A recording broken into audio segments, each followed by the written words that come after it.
few things. So top 11 reasons your seller should list during the holidays. What are they? Y'all have heard this before. What's number 1? Or well, number 11 at the top.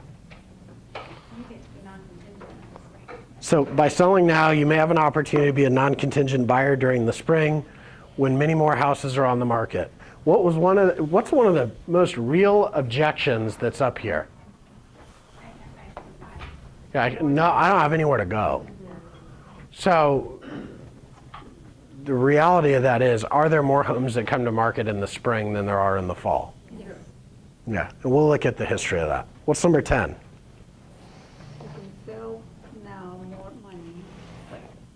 You can sell now for more money, and we will provide for a delayed closing or extended occupancy until early next year. So typically, if a buyer is using a conventional loan, how long after they close do they need to take occupancy? Jeff, if a buyer is using a conventional loan, how long after closing do they typically need to take occupancy? 60 days? Okay, so if they sold in November, when would they need to hand over occupancy by? January. Into January. How about on which loan? On a conventional. So I want to go back to those two that objection then. So you're telling them that there'll be more houses available in the spring. Uh-huh. And so how would you, where do I go? I have a dog and a cat. I can't find a rental. What am I going to do? So this one, in number 10 there, you'd negotiate a rent back for them. Because in today's market, with how little inventory there is right now, if you go to market and you say, seller needs 6-month rent back, most likely what's the buyer going to do? Figure it out. Like, if the price is right, they're going to figure it out. Number 9. Even though your house will be on the market, you still have the option to restrict showing during the 6 or 7 days around the holidays. I remember specifically one year driving a buyer around on Christmas Eve, thinking, why am I doing this? And calling people and them saying, you really want to show our house on Christmas Eve? No, not going to happen. But yes, because the buyer's going to be serious. They have to buy if they're shopping. And you jumped all the way to the bottom to number 1, which that's the most important thing to understand. If somebody's out shopping for a house on Christmas Eve, how serious are they? Pretty serious. They're pretty serious, right? Jeremiah, Yep. they literally last year at Christmas Eve offer on Christmas, basically. When you opened escrow. Merry Christmas. You can look at my MLS and you can search me and I'll prove it. Our busiest loan month is December. Yeah. It's crazy busy. Or think of outside the box. Does everybody that we sell homes to or that sells homes celebrate Christmas? Yeah. Nope. Okay, so number 8. January is traditionally the month for employees to begin new jobs. Since transferees cannot wait until spring to buy, you need to be on the market during the holidays to capture that market. It's an interesting thought. Number 7. Some people must buy before the end of the year for tax reasons. Is that a real thing? Yes. Yeah. 6. Buyers have more time to look for a home during the holidays than during the regular work week. Fair enough.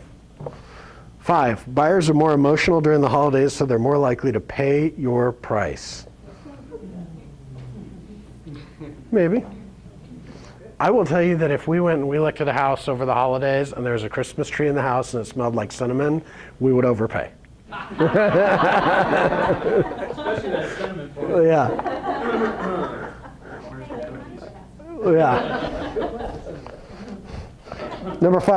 Yeah. Number 4, houses show better when decorated for the holidays. True? Generally. Number 3, since the supply of listings will dramatically increase in January, there'll be less demand for your particular home. Less demand means less money for you, right? So you're one of fewer by listing right now. Number 2, serious buyers have fewer houses to choose from during the holidays, and less competition means more money for you. And Janet, number 1? People who list their homes during the holidays are more serious buyers. So with all this, what do you get when you read these? Commitment. Stop working. So don't stop working during the holidays, you get commitment. But what do you get? Like you read through these 11, is there anything in there that's earth-shattering? It's all kind of common sense. Do listings dramatically increase in January? Would you change that to maybe another, do they really? Deanne, you're my segue queen. So if I can turn your attention to the monitors. Let's look at this. Let's look at the realities of what happens in the market. Now, I'm going to record this on here so that y'all can use this. So capture, let me try, thank you. We're going to take this area and then, no, not you, Siri. All right, there we go. So we'll record. So this is just called Snagit. So we're going to use this to, okay, so here's what we're going to look at. Every year, these are the trends. And so what I've set this to look at is this is all San Diego County in 3-month chunks for the last 3 years. So look what happens. January, now we're looking at sales price median. January through, no, it's going, Dave. So January through August, what do prices do? As I come up this, what do prices do? They go up. And then what happens right here in October? Oh, you just can't see what I'm doing up here. So right here in October, by the way, this is October, it flattens out. And then what happens in March? It goes up, I keep forgetting. So March, August, September, October, November. So this is August, September, October, November, January is right here. Okay, now what happened in 2015? It ran up. This is 13, 14, 15, 16. So right here again, what month do you think this is? The last month where it lays over, the last 2 years was what? So what do you think, what month do you think this was? September. August. Weird, it lays over right after August in 2015 too. Now, we come into 2016, what's happening in prices? It's coming up, right? So this little bump down that you see right here, this is February, March, April, May, June, July, August. Now what's different this year? Well, no, what's different here? Usually this is August, September, Plateau earlier. August, September, August, September. Well, who said that? August, what happened in September? Price continued to push upward. This is the first time in the last 3 years that that's happened. Kind of interesting, right? So now let's go back and let's just look at a longer time frame. Well, there's not enough inventory. Oh man, you guys got to be able to see this. You can't, it's not going to work if you can't see this. Sorry for all the people that wanted to snag it. It ain't happening. I want to point back to the one time in the last 10 years that we've been tracking this, that prices continue to rise through the fourth quarter. It was right here. Just for the record. It was the fourth quarter of 2008. So if we go back, all the way back to 2006, that's the one time that prices continued to rise through the fourth quarter was in 2008. So now, when sellers tell you how quick, they say, well, if the market shifts, then I'll sell, right? If they see the momentum of the market shifting, I want you to look at this. From right here, that's June 2007. That's June 2008. That is how long it takes to lose $100,000 in equity in 12 months. Okay? And then the next 12 months, that's another 100,000. Because now we're in, we're not even at 12 months. There's June of 2009. So prices really fell only for about 20 months in a row. How long did it take us to get to those peaks? How long has it taken us to get back to those numbers? And we're not even all the way back. So this is the part where you can help your sellers understand. If they wait until the new year, because look at here, there were people that said October, November, December, March, April, May, June, everything is fine. And then July, August, September. So in the first quarter, let's just go here from September, they probably would have called this normal seasonal slowdown at 471 in 07 to January of 08.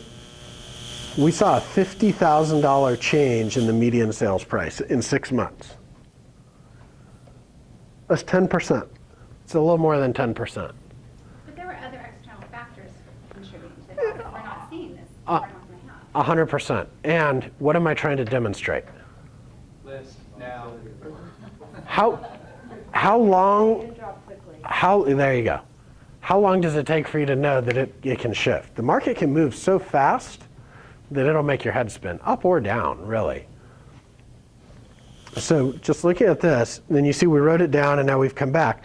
But other than as we were writing down, and what's funny is look at the little tiny almost bump up that we got.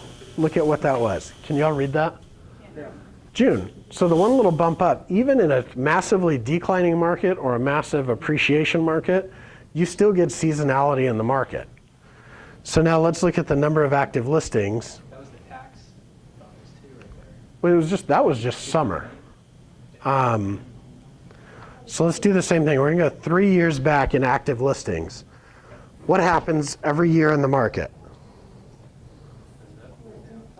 So this is new. This is the total number of listings on market. Okay, so January, we're going down, down, down, down, and we bottom in April of 2013.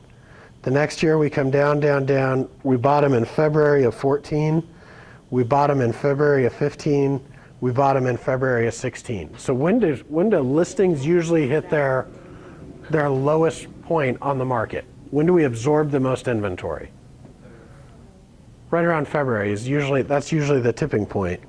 So now let's look at sold listings. So when do sold listings typically hit their lowest? We got February 13, February 14, January to February 15, February 16. So when is the market typically the lowest for the number of listings sold? Okay, what's the correlation? Fewer homes for sale, fewer homes sold.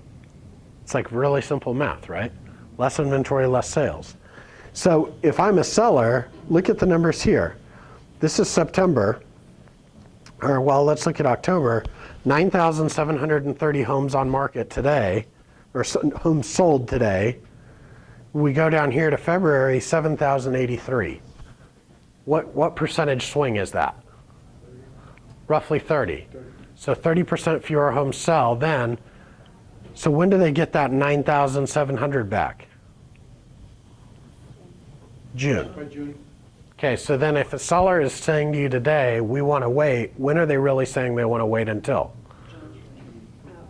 So how long is that? 6 months. November, December, January, February, March, April, May, June. So they want to wait 8 months. So how many sellers, if they said, well, I'm going to wait till spring, and you pulled this out and you said, well, based on where we are now, just to get back to even, you need to wait 8 months, how many of them would go, that's a lot longer than I thought? Because when you say spring, spring's what? It's like right around the corner. Right. But spring isn't our selling season. Just look at the numbers. Get to know your numbers. February, March is the slowest time of the year. But are those But it's sold, slow because because- if they sold in June, then they would probably, they closed 30 or 40 days after. So let's look at this. So, because Deanne, I know what you were saying, but I want you to look at this.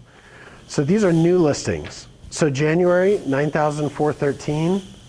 July, 14,550. What's the swing? 40%. It's 40 to 50% more listings come into market in July. Now looking at December, 9,525. January, we jump up to 9,850, so we get about a 5% bump. But then look at the line runs straight up vertical through March to where if you wait until March, what did you miss as a seller? The opportunity to have and choose your house. Well, if you wait until March as a seller, you miss the chance to be one of few rather than one of many. Okay, so there you go to March. Now here again, like December, there's only 9,700 new listings. January, 9,700. February, 10,700. March, right back to 13,000. December, 9,600. January, 9,700. Back to 10. Back to 13,500. Like, just understanding the way markets work, okay? If I'm a seller, do I want to be for sale when there's 9,000 pieces of competition or 14,000 pieces of competition coming to market at the same time? But then they're gonna look back at the chart and say your prices. Yeah, well, I was gonna say, what's the price correlation? Okay, so let's look at original list price versus final. Actually, let's look at solds. How many new listings did I say come on in January typically? 9,000. How many sell? Can y'all read that? Okay, so let's just do this. We'll do 7K and 9K. How many did we say come on in March? 13,500.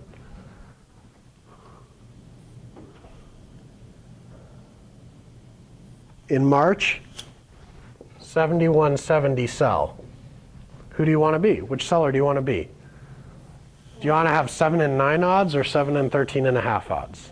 Well, okay, but again, Yeah. I'm just. No, you're good. Without being mean.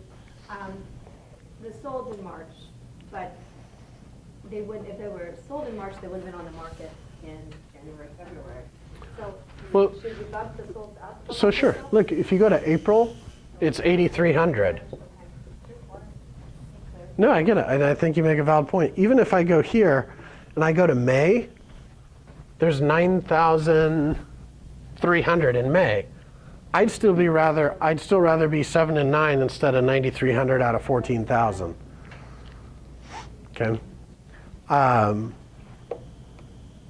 the other thing is this: look what happens to list versus sale price. So July 13 was actually our best month ever. We're countywide. We were at 99.9% list to sale ratio.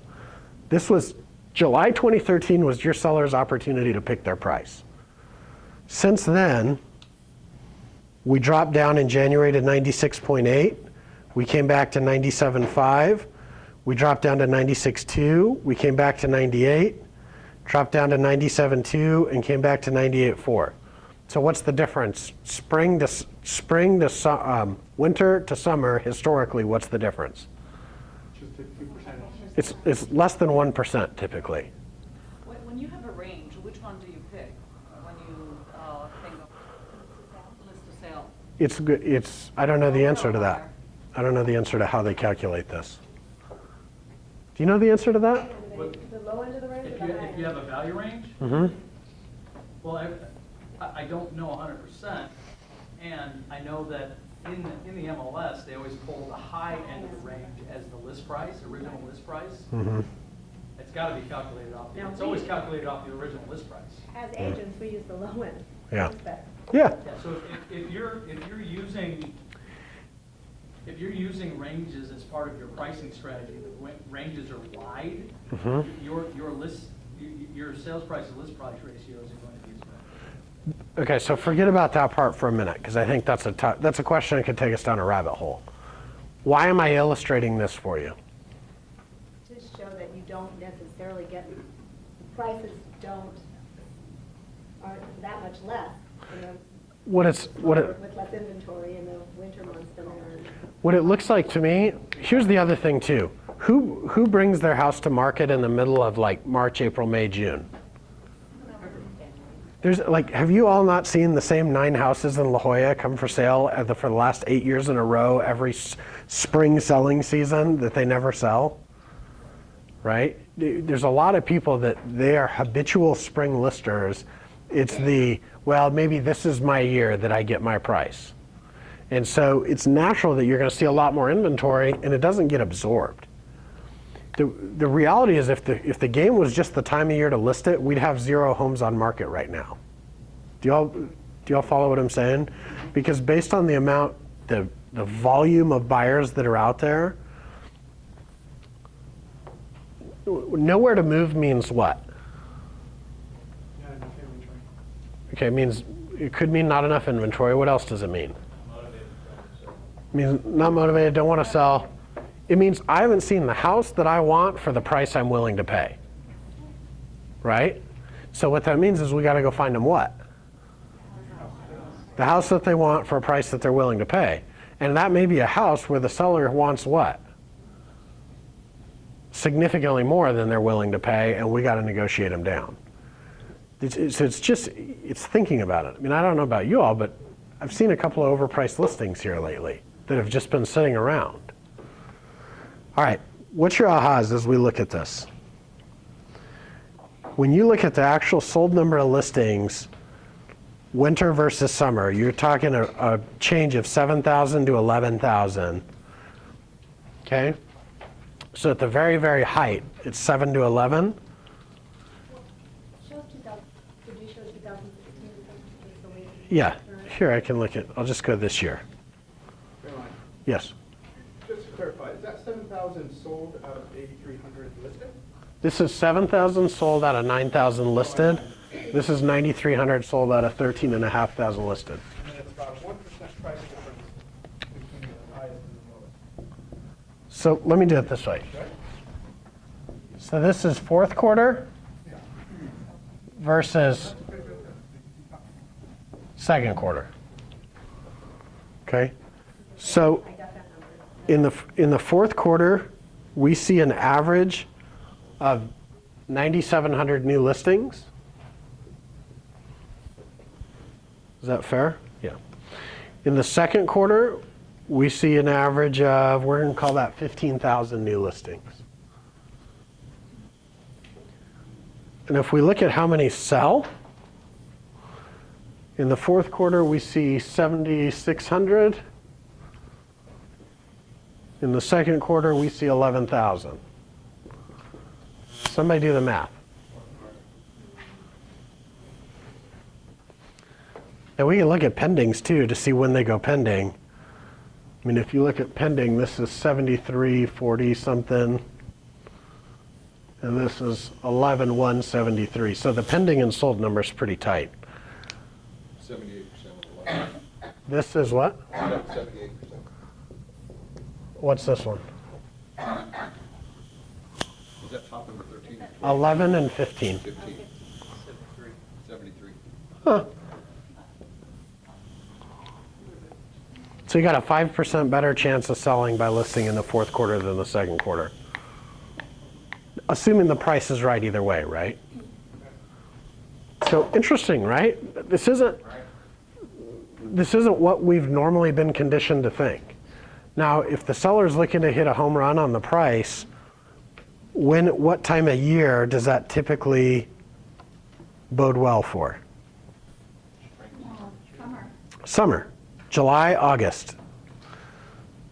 This is June, July, August. Let's just go back 5 years. Okay, we'll see the April, May, June, July is the peak there. December was the highest month there, but that was the end of 2012. Here's August, August, August. So that's for closed. I mean, I think that's if there's two things I take away from this conversation, one is this, and the other is that it's not waiting until spring. This isn't let's wait 4 months, it's let's wait 8 months. And in the 8 months that they're waiting, what's the reality of what could happen in the next 8 months? So that's the conversation I'm having is going back to this, with the election coming and there being uncertainty in any market. Right now, I feel like as a seller, right? I just feel like as somebody that owns real estate, I'm standing at the blackjack table in Vegas. I'm up a couple $1,000 right now, and in the back of my head, I'm thinking, maybe I should cash out. But why not play a few more hands? Right? Is that the picture that you could paint for the seller? Because is that really what they're doing? I just did. And how'd it work? It was a poker table instead of, yeah, he thought that he should wait for a bigger offer, and I told him, you know what, you have a winning, you're playing at poker and you have a winning hand. What do? Do you cash in or do you keep playing? Yeah. And so let's cash in. Well, and then just to go back to this on median sales price for the last 12 months, how much have y'all seen it go up? I'll give you a hint. From last September, from last August to this August, we saw it go from 468 to 490. So 12,000 bucks. No, 22,000 bucks. Okay? So if somebody waited a year, remember when we went for 1 year a downside, how much did it go down in 12 months? A little over 100 grand. So if you're right, you win what? 20 grand. If you're wrong, what do you leave on the table? 100 plus. What was the percentage? Like the median sales price up, what percent? Oh, I didn't do the percentage. I just did dollars. It went from 22 from 470. it went to 468 to 490. So they had $22,000 to win. And if we look at the downside, they had $100,000 to lose in the same time period. It's just somebody standing at the table with a big stack of chips thinking about, is it time to cash out or do I want to play a few more hands? I think it's not unfair, but I don't think it's right to compare this to that year though, where things fell at 100 grand because there were so many exterior things. It wasn't a normal housing market. We're in a stable housing market now. But if you go back to like 2001, we had a really similar thing happen in 2001. The data in this program just doesn't go that far back. But generally, that first 12 months, where'd Jim go? Mr. Butler, you were selling real estate here in '01. Yes. Do you remember what happened? Do you need a minute? Not specifically. I mean, I've been through a few cycles. Yeah. It's, Small cycle. yeah. So what happened? How much did price go backwards in '01? I don't know my dad's builder times, where I saw it from. His inventory ability to sell went down by a lot. I mean, the early 90s were pretty ugly. We probably lost 20, 25% over 5 years. Yeah. Hate to date myself. Yeah, I mean, Jolene, I get your point. It was nasty, and the chance that that's going to happen again is pretty slim. And the thing to take away is when markets do shift, it's just like when you watch the stock market, how quickly does a stock drop? And how quickly does it come back, right? Because what happens is when you have a sell-off, it's lemmings off a bridge, right? Affordability plays a part. I mean, as long as rates stay equal, which they probably will for a year or so, but then there's a stagnation. Okay, so we have 12 minutes left to. You just told us about sellers. Uh-huh. If you have a buyer, Uh-huh. because they don't want to sell, they just want to buy, Uh-huh. but they want to see the trend of the dip. They Uh-huh. want to know we're in a downward. I love it. Can we start the next questions there? So did we address this for sellers? Yes. Yeah. To some extent, right? I'm going to encourage you to approach sellers on this the same way that you approach buyers. So seller comes to me and they say, Jeremiah, I'm thinking that I think it makes sense for us to unload this property. What's the reason people sell a property today? Okay, they're downsizing, they're cashing out, they think the market's going to drop, they're buying up. What else? They're investing, they got a job transfer, they're getting a divorce, they need to sell. Okay, so we're going to break this into two categories. You have the need to sells, and you'd have the like to sells.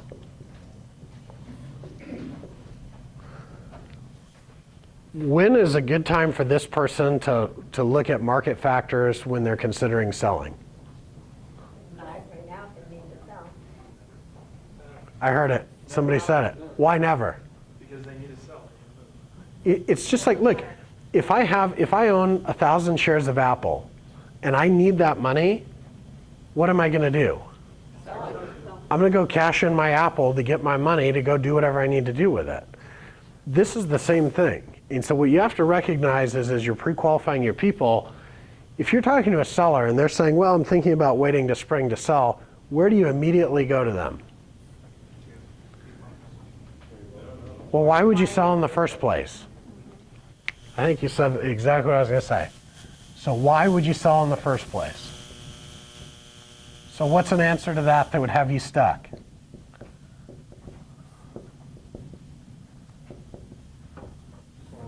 I think the market's better in the spring. It's more active. The market's more active. Okay, and I understand, and I think generally you're right. More homes sell in the spring, but why are you even considering selling? Because I just think that there'll be more houses and I'll get a better price. Okay, More people are buying.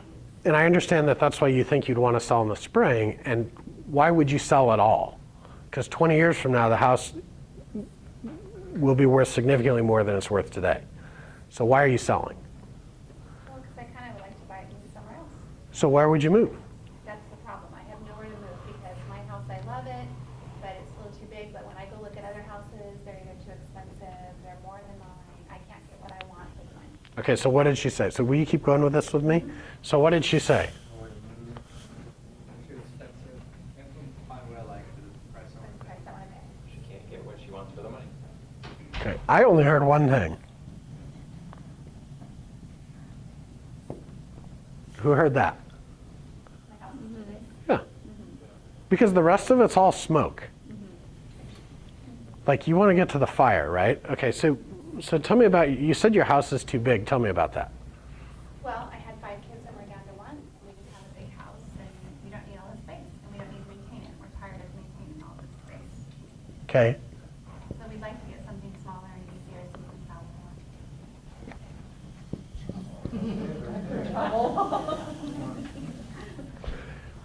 Okay, so what's this costing you?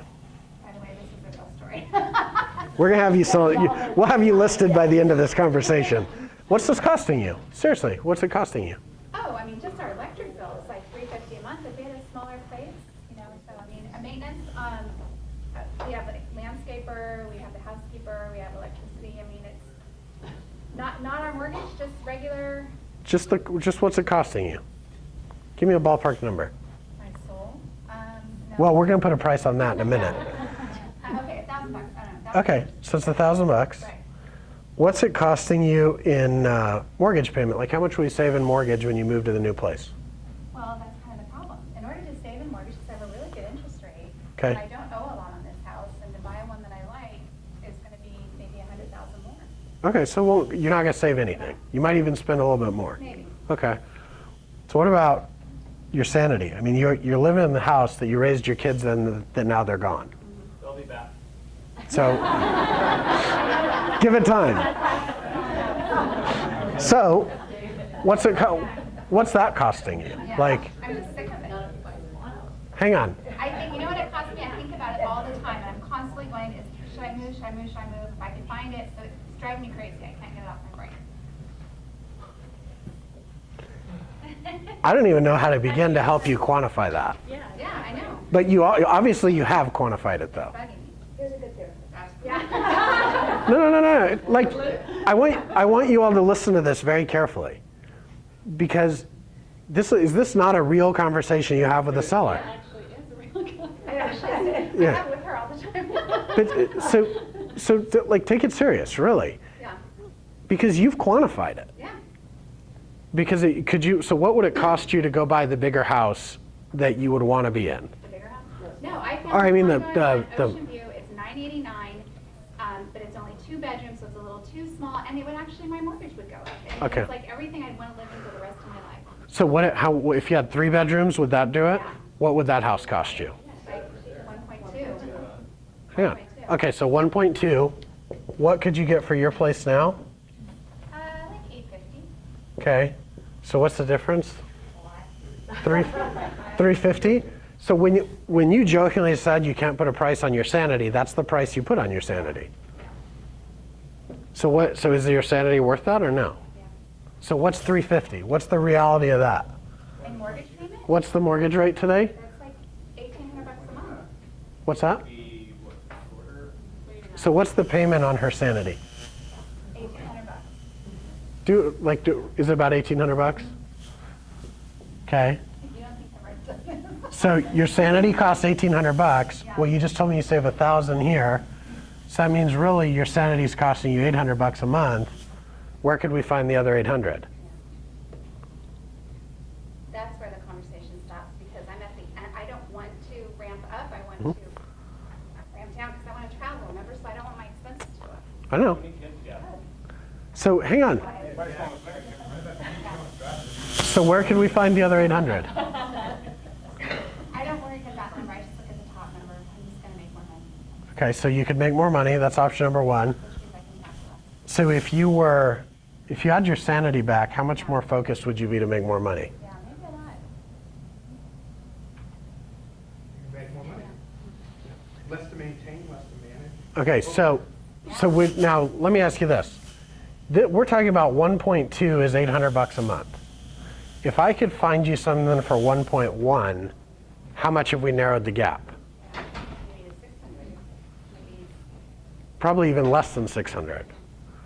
So now if we're talking about like sub $500 a month different, Yeah, totally worth it.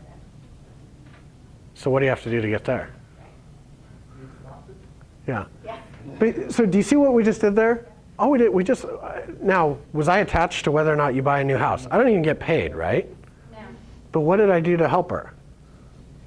Break it down. Break it down to numbers. Yeah. You just break it down to numbers, help them quantify, and it's real clear to me that for $500 a month, you're not going to put up with your current situation anymore. And if I can, now then I call Jeff or Lynn or John and I figure out what's it take for me to get you to $500, Right. and then I'm going to go show you that, because my guess is you thought $989 was a stretch, Yeah.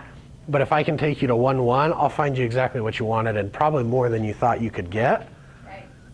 and you're there. Yep. Now you have to get your house ready for sale. Right before Christmas. Perfect. Come on. So what did, Christmas. so what, Huh? They're good. so what questions did we ask? What did you learn to ask there? What hurts or what my motivation, what I'm uncomfortable with. How do you quantify it? That's yeah. Okay, so we learned to quantify. I want to run through the rest of these really quick. What do you do different? What's the answer to that? Break down the numbers. So you want to know if somebody said, what do you do different as an agent? I'd say, well, tell me this. What do you think caused your home not to sell this time? Because what they're really asking is, are you going to do the one thing that I think is going to actually make my house sell? I don't know, so we got to ask them. What if they're not a previously listed, they're just thinking about selling, and they want, but they're interviewing 7 agents, what do you do? Okay, so, The highest number, too. yeah. Like, Deanne, if you want to interview 7 agents, call me at the end. Seriously, make me your last phone call. Because what I really know is that nobody wants to interview 7 agents. Like, I don't even want to talk to 7 agents and I have 50 listings on the market, right? What that tells me is you're looking for something that you're not sure is out there, or there's something you're uncertain about that you're trying to figure out. And maybe in talking to the first 6, you'll figure out what that is so that when I come in last, I can help you fulfill that. But the reality is that the good agent, if I'm sitting with somebody and they say, well, Jeremiah, I'm going to be interviewing several agents, da-da-da-da-da-da, what do I do? What do you do when they say I'm interviewing several agents? You say, you know what, let's sit down, let's get together, let's talk about what's really important to you, and let's save you some time, because there's no reason you need to go interview 7 agents. So you'd rather be there's always that argument, be the first agent or be the last agent? Depends on the person. If it's somebody that's like reasonable and open to a conversation, I want to be first.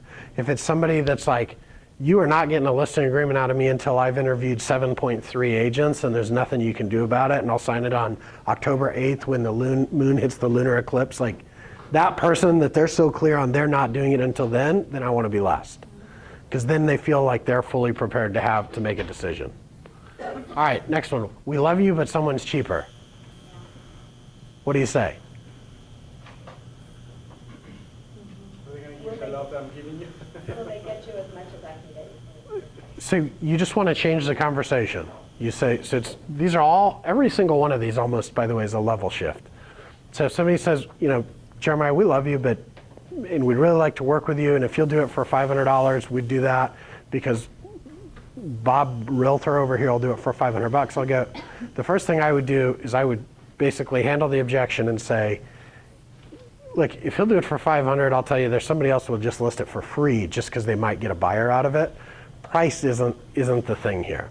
And frankly, if you're looking to net the most, you and I should sit down and talk. Like, if you want to leave the transaction and know with certainty you have the most money in your pocket, let's have a conversation. If that's not what's important to you and you just want to make sure you paid the least, I'm not your guy. That's the end of the conversation, because at that point they're going to make a decision. And if they say, well, no, I'm the guy that I don't want to pay, I want to know that I paid the least. I want to know I won. Do I want that person as a client? Probably not. How are you going to put more money in my pocket? Because I'm confident in my ability to get you, whatever I get you is going to be the most that the market would bear. And that's the reality for me. It's just like I just listed 2 of our own homes, and we hired an agent on my team to do it and paid him a fair commission to do it, because I know that they're going to get the best price that we can possibly get. Now what's... Cashing out, is that what you're telling us? You're cashing out? A couple of them, yeah. Not all of them. Wait till spring, we handled that. Busy over the holidays, it's inconvenient. Like, moving in general is inconvenient, right? So where do we go with that one? Yeah, have you ever done something? So you can ask, has there ever been a time that you had to give up one thing that you had to get something you really wanted? House shows better during the holidays. We're going to go back to one place. Motivation. Geraldine, I get that this is super inconvenient. You got a lot going on. Your partner's counting on you to sell some real estate. And how much headspace can we create for you to be twice as effective once we get you out from under the burden of that house? Yeah. Guaranteed sale? What's the deal with the guaranteed sale? They set a price beforehand, and if they don't sell it, at the price they'll buy it at this price. And it's always lower than what you're hoping to Yeah. get. Like 80% of value. What they typically do, there's one of a few ways they do it, is usually they say, if I don't sell it in 90 days, I'll buy it at the price that we're listed at. And they'll take every 30 days, they'll do a 3 or 4% price reduction. And at the end of that 90 days, if it hasn't sold, they buy it. It's really that simple. Now, if you listed a property and you took a 12% price reduction over the next 90 days, what's going to happen to it? Unless the market just grenades, it's going to sell. And so the agent's just betting on the come that by getting those price reductions, it's going to get sold. The other one that you're seeing a lot of agents do now is they're saying, if I don't sell it in 90 days, I'll sell it for free. All it does is get the phone to ring. Are these price reductions built into the They should be. contract, or are they, yeah, that's what I would like. They should be. They're gonna guarantee it, Some agents, I've seen agents structure it a bunch of different ways, but typically, right? But they should be built into this thing. But so how do you handle that objection if you're up against an agent that has a guaranteed sale program? And sorry, I'm running over. If you guys got to go ahead. So is the most important thing about the agent that you hire that they're willing to buy your house? No, because I don't want to wait 90 days. Well, and if we're in the real estate business and we're going to buy a house, what are we going to expect? Best price, the lowest price. A wholesale price, right? A discounted price. So by the way, are they still going to buy my house in 90 days and I'm still paying the same commission to them, the same 3.5%? Depends on what they negotiate, but typically, yeah. And here's the argument. If I do a 12% price reduction and it sits on the market for 30 days at that 12% lower price and nobody bites, I overpaid. So you'll see, if the market does start to dip, we'll probably see those guaranteed sales go away. Yeah, you'll see them go away just like you saw them come back. Nowhere to move. It's the same thing that I just went through with Drella, is you got to help them figure out their budget, figure out what they can afford and where they could go. Not a lot of buyers during the holidays. Janet said it. You're right. There's not as many, but as a percentage, you're actually more likely to get your home sold during the holidays than during the middle of summer.